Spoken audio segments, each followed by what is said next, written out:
ശൈലേന്ദ്രകന്യേ സകലേന്ദ്രവന്ദ്യേ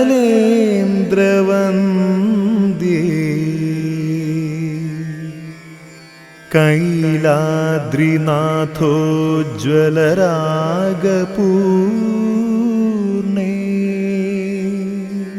ദക്ഷിണേന്ത്യയിലെ ഏറ്റവും ദൈർഘ്യമേറിയ തുടർച്ചയായ ക്ഷേത്രോത്സവം ആഘോഷിക്കുന്നതിലൂടെ പ്രസിദ്ധിയാർജിച്ച ക്ഷേത്രമാണ് വെള്ളായണി ദേവീക്ഷേത്രം.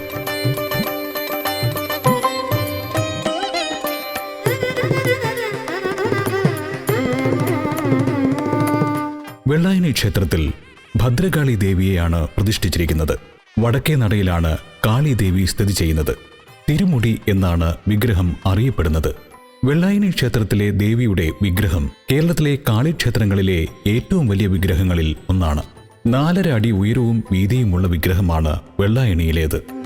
തൃപ്പദ പത്മത്തിൽ അർപ്പിതമാകും ആത്മാവിനു പൂകാ